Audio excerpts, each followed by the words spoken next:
നമുക്ക് ശ്രീ വാൽമീകി രാമായണത്തിലേക്ക് തന്നെ മടങ്ങാം. ദിവ്യമന്ത്രങ്ങളായ ഗാഥകൾ പഠിച്ച ശൂനശേഫൻ സസന്തോഷം അരജ സമീപത്തിലെത്തി ധൃതിയോടെ പറഞ്ഞു: സത്വസമ്പന്നനായ രാജസിംഹ, നമുക്ക് വേഗത്തിൽ യജ്ഞസദസ്സിലേക്ക് എത്തണം. ദീക്ഷ സ്വീകരിച്ച് അവിടുന്ന് യാഗം അവസാനിപ്പിച്ചാലും. മുനികുമാരന്റെ വാക്കുകൾ അംബരീഷന്റെ ഹൃദയം കുളിർപ്പിച്ചു. അവർ യജ്ഞകവാടത്തിലേക്ക് അതിവേഗത്തിലെത്തി. ഋത്വിക്കുകളായ സദസ്യരുടെ അനുവാദപ്രകാരം ശൂനശേഫനെ യജ്ഞത്തിനുള്ള പശുവാക്കി കൽപ്പിച്ചു. ചുവന്ന വസ്ത്രം ധരിപ്പിച്ച് യൂപത്തിൽ കെട്ടിയിട്ടു. മുനീന്ദ്ര ദത്തമായ ദിവ്യ മന്ത്രസ്തുതിയാൽ ഇന്ദ്രനും ഉപേന്ദ്രനും ദേവന്മാരും സന്തുഷ്ടരായി തീർന്നു. വാനോർ നായകൻ പ്രസാദിച്ച് ശൂനശേഫന് ദീർഘായുസ് നൽകി. അംബരീഷ മഹാരാജാവിനാകട്ടെ അമരനാഥൻ യാഗത്തിന്റെ ഫലം അനേകം ഇരട്ടിയാക്കി കൊടുത്തു. ധർമാത്മാവായ വിശ്വാമിത്രൻ 1000 സംവത്സരങ്ങൾ പുഷ്കരത്തിൽ തന്നെ വീണ്ടും തപസ്സു ചെയ്തു. ആണ്ടുകൾ 1000 അവസാനിച്ചു. വ്രതങ്ങളാൽ പരമ നിർമ്മലനായ മഹാമുനിക്ക് തപസ്സിന്റെ ഫലമേകാൻ ദേവന്മാരാൽ അനുഗതനായ ദേവദേവൻ ബ്രഹ്മാവ് പ്രത്യക്ഷമായി അനുനയത്തോടെ: നിനക്ക് മംഗളം ഭവിക്കട്ടെ. സ്വയം സമ്പാദിച്ച സൽക്കർമ്മങ്ങളാൽ അങ്ങ് മഹർഷിപദം പ്രാപിച്ചിരിക്കുന്നു. ലോകപിതാമഹൻ ഇത്രമാത്രം അരുളി ചെയ്ത് വിൺലോകത്തിലേക്ക് എഴുന്നള്ളി. തേജസ്വി എന്ന വിശ്വാമിത്രൻ സംതപ്തനായില്ല. മഹാതപസ് തന്നെ തുടർന്നു. ഹേ രഘുനന്ദന, അനേക ദിവസം കഴിഞ്ഞു. അപ്സര സ്ത്രീകളിൽ ലഗ്നമായ മേനക ഒരു ദിവസം പുഷ്കരത്തിൽ സ്നാനത്തിനായി വന്നു ചേർന്നു. കാർമേഘത്തിൽ തിളങ്ങുന്ന വിദ്യുത് ലതിക പോലെ അതുല്യ സൗന്ദര്യമുള്ള മേനകയെ മഹാതേജസ്വിയായ വിശ്വാമിത്രൻ അവിചാരിതമായി കണ്ടു. അനംകന് അടിമയായി തീർന്ന ചിത്തത്തോടെ കൗശികൻ: അപ്സരസുകളിൽ മാണിക്യമായ നിനക്ക് സ്വാഗതം. എൻ്റെ ആശ്രമത്തിൽ താമസിച്ച് അനുഗ്രഹിക്കണേ. നിനക്ക് മംഗളം ഭവിക്കട്ടെ. മദനൻ എൻ്റെ ഹൃദയത്തെ മുഴുവൻ കീഴൊതുക്കിയിരിക്കുന്നു. ആ വാക്കുകൾ കേട്ട മോഹനഗാത്രി മഹർഷി ഒന്നിച്ച് ആശ്രമത്തിൽ താമസം ആരംഭിച്ചു. തപസ്സിൻ്റെ നിയമങ്ങളെല്ലാം മുടങ്ങി. കാമദേവനാൽ അപഹൃതമായ ഹൃദയത്തോടു കൂടിയ വിശ്വാമിത്രൻ അഹോരാത്രം അപ്സര സ്ത്രീയും ഒന്നിച്ച് 10 വർഷം സസുഖം കഴിച്ചു. അത്രയും കാലം കഴിഞ്ഞപ്പോഴാണ് കൗശികന്റെ കൺ തുറന്നത്. ലജ്ജയും പശ്ചാത്താപവും മനസ്സിനെ മർദ്ദിച്ചു. കോപം മൊട്ടിട്ടു. ഉണ്ണി, മാമുനിയുടെ ചിന്ത നേർവഴിക്കെത്തി. എൻ്റെ തപോവിഘ്നം വരുത്തുവാൻ വാനോർ ചെയ്യുന്ന വേലകളാണ് ഇതെല്ലാം. ഒരൊറ്റ രാവും പകലും പോലെയാണ് നീണ്ട സംവത്സരങ്ങൾ 10 കഴിഞ്ഞത്. കാമഭ്രാന്തിൽപ്പെട്ട എൻ്റെ തപോ നിയമങ്ങളെല്ലാം മുടങ്ങി.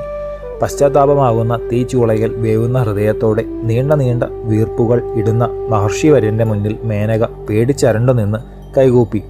ഭയത്താൽ ശരീരം കിടുകിടെ വിറയ്ക്കുന്ന ദേവസ്ത്രീ രത്നത്തിനെ നല്ല വാക്കുകൾ കൊണ്ട് സമാധാനിപ്പിച്ച് പറഞ്ഞയച്ച് പുഷ്കരനെ തന്നെ വെറുത്ത മാമുനി വടക്കുഭാഗത്തുള്ള മാമലയിലാണ് എത്തിയത്.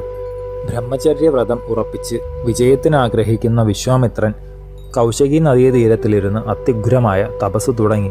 അസാധാരണമായി തീർന്ന തപസ് ആണ്ടുകൾ ഓരോന്നായി പറന്ന് ഭൂതകാലത്തിൽ ലയിച്ചു. 1000 പൂർണ്ണമായി. ദേവന്മാർ ഭയപ്പെട്ട് ഒത്തുചേർന്ന് ആലോചന തുടങ്ങി.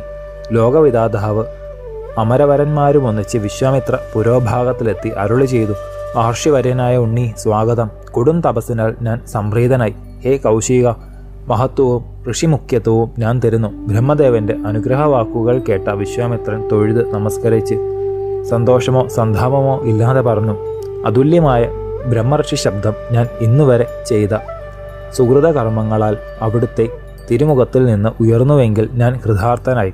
ഇന്ദ്രിയ വിജയം സമ്പാദിച്ചവനായി. പ്രപിതാമഹൻ മന്ദഹാസത്തോടെ: ഇന്ദ്രിയങ്ങളെ പരിപൂർണമായി വിജയിക്കുവാൻ ഉണ്ണിക്ക് സാധിച്ചിട്ടില്ല. മുനിവ്യാഘ്രനായ നീ വീണ്ടും ശ്രമിക്കൂ. ഇത്രയും പറഞ്ഞ് അപ്രത്യക്ഷനായി. ദേവന്മാർ പോയതിനു ശേഷം വിശ്വാമിത്രൻ തുടർന്ന തപസ് അതിഘോരമായിരുന്നു. കൈകൾ ഉയർത്തി നിരാലംബനായി വായു മാത്രം ഭക്ഷിച്ചാണ് ആരംഭിച്ചത്.